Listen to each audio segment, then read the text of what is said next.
Hello friends, எல்லோரும் நல்லா இருக்கீங்களா? இன்று பிறந்தநாள் மற்றும் திருமண நாள் காணும் அனைவருக்கும் ட்ரிபிள் எஸ் விக்டரி சேனல் மூலம் வாழ்த்துக்களை தெரிவித்துக் கொள்கிறோம்.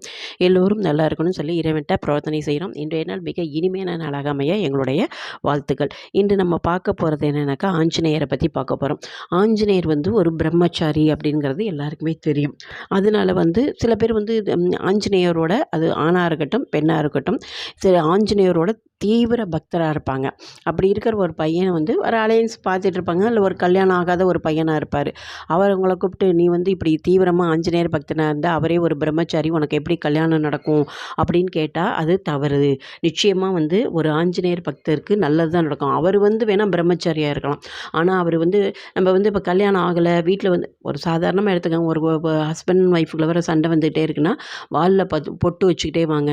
அதாவது சந்தனமும் குங்குமமும் வாலில் வச்சுக்கிட்டே வந்தீங்கன்னா உங்கள் பிரச்சனைகள் தீரும். ஒரு ஹஸ்பண்ட் ஒய்ஃபுக்கு அந்த பரிகாரம் சொல்கிறாங்க.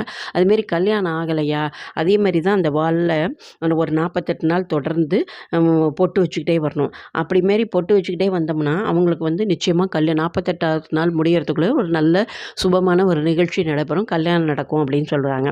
அதே மாதிரி அந்த கல்யாண ஆஞ்சநேயருங்கிறது அவர் உண்மையிலே பிரம்மச்சாரியா இல்லை திருமணம் ஆனவரா அப்படின்னு கேள்விக்கு புராணங்கள் பல பதிலை சொல்லுது.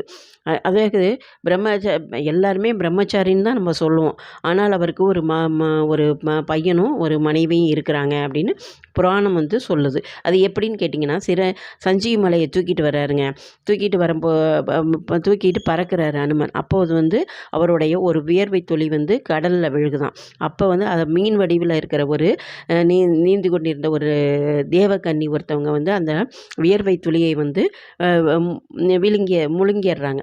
அது மாதிரி அதன் காரணமாக அவளுக்கு ஒரு ஆண் குழந்தை பிறந்தது அப்படின்னு சொல்லி அந்த வேதக்கன்னியை பின்னர் அனுமன் கல்யாணம் பண்ணிக்கிட்டா அப்படின்னு சொல்லி இப்படி புராணங்களில் பல விஷயங்கள் சொல்கிறாங்க. ஆனாலுமே நம்மளுக்கு எந்த ஒரு பிரச்சனையாக இருந்தாலும் சரி, ஹனுமனையும் ராமரையும் வணங்குறவங்களுக்கு எந்த தீங்கும் ஏற்படாது. நம்மளை நிச்சயமாக 2 பேருமே பாதுகாப்பாங்க அப்படிங்கிறது தான் ஒரு உண்மையான நிதர்சனமான உண்மை.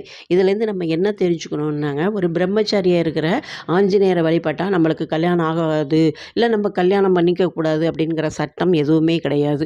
நம்ம கல்யாணமும் பண்ணிக்கலாம், நம்ம நல்லா சந்தோஷமாக இருக்கலாம். குடும்ப பிரச்சனைகள் எதுவாக இருந்தாலும் நம்ம ஆஞ்சநேயர்கிட்ட வழிபட்டோம்னா நிச்சயமாக 100% நம்மளுக்கு அதற்கான வழி கிடைக்கும். அதாவது நம்ம தீவிரமாக நம்ம ஒரு பக்தனாக இருக்கானா அவருக்கு நிச்சயமாக ஒரு நல்ல லைஃப் அமைச்சு கொடுப்பாரே தவிர, நீ பிரம்மச்சாரி கடவுளை கும்பிட்ட அதனால் நீ கல்யாணமே பண்ணிக்கக்கூடாது, அவர் உனக்கு கல்யாணமே நடக்காது அப்படிங்கிறது எதுவுமே கிடையாது. அதனால் ஆஞ்சநேயர் பக்தர்களுக்கெல்லாம் ஒரு அருமையான செய்தியாக தான் இது இருக்கும். ஆஞ்சநேயர் பக்தர் நிச்சயமாக கல்யாணம் பண்ணிக்கலாம். உங்களுடைய விருப்பப்படி நீங்கள் எப்படி ஆசைப்படுறீங்களோ அதே மாதிரி பொண்ணு அமைஞ்சு நல்லபடியாக உங்களுக்கு கல்யாணம் நடக்கும். கல்யாணம் பண்ணிக்கலாம், குழந்தை குட்டிகளோடு இருக்கலாம். அனுமன் எந்த விதத்திலையுமே உங்களுக்கு அதற்கு தடையாக இருக்க மாட்டார். நீங்கள் தீவிர ஆஞ்சநேய பக்தர்கள் உங்களுக்கு நல்லது மாத்திரம்தான் நடக்கும். எல்லா விஷயத்துலையுமே நீங்கள் என்ன காரியம் நினைச்சாலும் ஆஞ்சநேயர் அதை 100% வெற்றியாக தான் நடத்தி தருவாரே ஒழிய யாரையுமே அவருடைய அவருக்கு எல்லாருக்குமே அவருடைய பக்தன் அப்படின்னு சொன்ன அவருடைய அருள் 100% கிடைக்கும். இதுதான் நிதர்சனமான உண்மை. அதனால் ஆஞ்சநேயர பக்தனாக இருக்கேன், தீவிர பக்தராக இருக்கேன், நானும் கல்யாணம் பண்ணிக்காமல் இருக்கணும், பிரம்மச்சாரியாக இருக்கணும், எனக்கு கல்யாணம் ஆகாது, உனக்கு கல்யாணமே ஆகாது அப்படின்னு சொல்கிறாங்க. எதையுமே நம்பாதீங்க. நிச்சயமாக 100% நீங்கள் வாழ்க்கையில் ஜெயிச்சு நல்ல பெரிய இடத்துக்கு வருவீங்க. ஆஞ்சநேயர் வழிபட்டவங்க யாரையுமே ஆஞ்சநேயர் கைவிட மாட்டார். அதனால் கல்யாணம் பண்ணிக்கிட்டு சந்தோஷமாக இருக்கலாங்கிறது தான் இந்த பதிவு.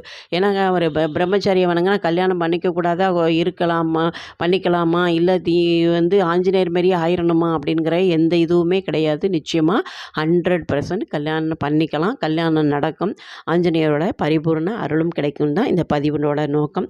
இது உங்களுக்கு பிடிச்சிருந்தா உங்கள் ஃப்ரெண்ட்ஸ் ரிலேஷன் எல்லாருக்கும் ஷேர் பண்ணுங்கள். மறக்காமல் எங்களுடைய சேனலை சப்ஸ்கிரைப் பண்ணுங்கள். எங்களுடைய பதிவை பார்த்த அனைவருக்கும் நன்றி. மீண்டும் ஒரு அருமையான பதிவுடன் சந்திக்கிறேன். நன்றி, வணக்கம்.